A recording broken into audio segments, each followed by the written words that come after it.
आसक्तिहीन मन अगर वैश्यालय में भी बैठा हो तो कोई फर्क नहीं पड़ता, और आसक्ति युक्त मन यदि जंगल में भी रहे तो भी वो बंधन को ही प्राप्त हो जाएगा।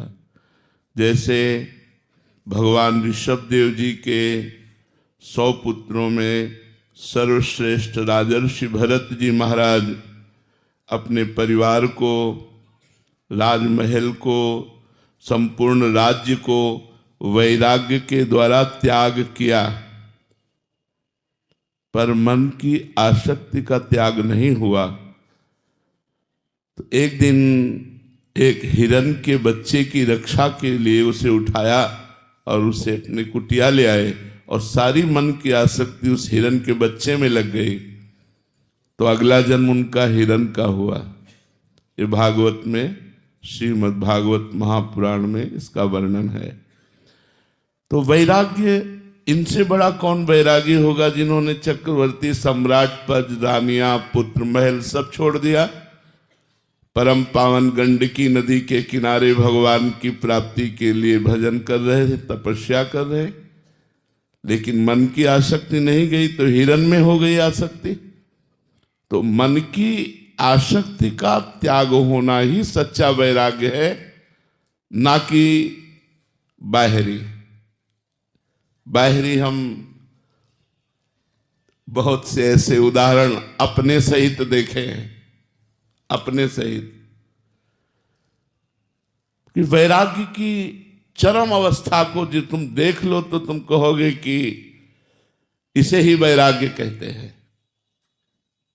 यमुना का किनारा, गंगा का किनारा, वस्त्र रहित रहना, दिगंबर रहना, कई कई दिन भूखे रहना। लेकिन अगर मन में आसक्ति का थोड़ा भी लेश है, जैसे चिंगारी, तो ज्वाला बनते देर नहीं लगती, ऐसा लगता है कि मैंने मिटा दिया, लेकिन वो चिंगारी बनी रही, और चिंगारी को फूस मिला तो ज्वाला बनने में देर नहीं लगी।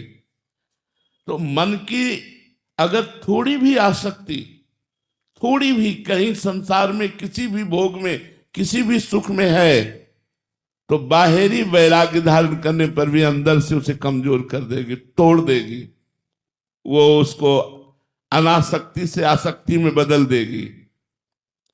और अंदर का वैराग्य, चक्रवर्ती सम्राट महाराज अम्बरीश ना तो राज्य छोड़ा, न राज्य महल छोड़ा, न राजरानियां छोड़ी, लेकिन सब कुछ छोड़कर उसी महल में अनासक्त होकर रहते थे, जिनकी सुरक्षा के लिए भगवान का परम पावन सुदर्शन चक्र रहता था।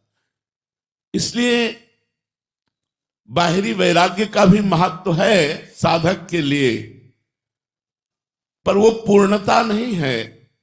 पूर्णता आंतरिक त्याग का नाम है, आंतरिक आसक्ति नहीं है। और बाजार में बैठा हुआ तो समाधिस्थ है। अगर आंतरिक आसक्ति का त्याग नहीं हुआ तो गुफा में बैठा हुआ भी विषयासक्त है। हम बाहरी वैराग्य की तुलना में गुफा वाले को श्रेष्ठ कह सकते हैं।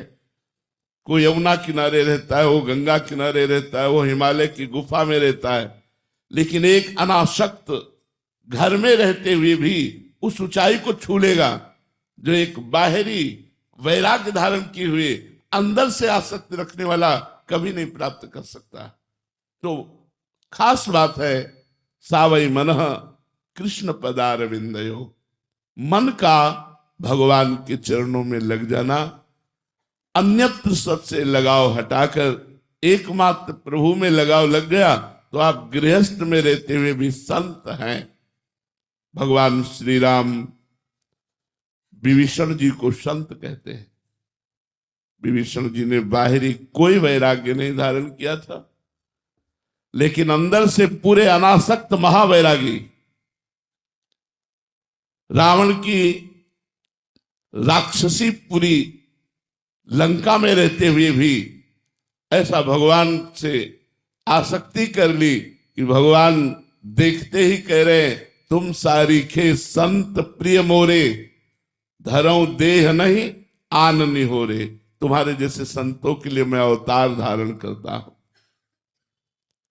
विभीषण जी को जब रावण ने लात मारी तो विभीषण जी ने कहा, तुम पितु सरिस भले ही मोहि मारा, राम भजे हित नाथ तुम्हारा। तो भगवान देवाधिदेव महादेव शंकर जी बोल उठे, उमा संत कही है बड़ाई। भगवान शंकर भी संत कह रहे हैं और राम जी भी संत कह रहे हैं विभीषण को। तो विभीषण बाहरी पोशाक रावण का भाई और प्रधानमंत्री, बाहरी पोशाक कोई ऐसी नहीं है, लेकिन आंतरिक अनासक्त महापुरुष है। केवल भगवान के चरणों की प्रीति उनके मन में बसती है। तो सब शास्त्रों का और सब संतों का जो एक मत है, मन का यदि संसार में लगाव है तो वो पूर्ण वैरागी नहीं है, बाहरी वैराग्य धारण किए हुए भी। और यदि मन संसार से अनासक्त होकर परमात्मा में लग गया है, प्रभु में लग गया है, तो धन्य है उसका वैराग्य, जिसका अनुराग प्रिया प्रीतम में है, जिसकी आसक्ति प्रिया प्रीतम में है।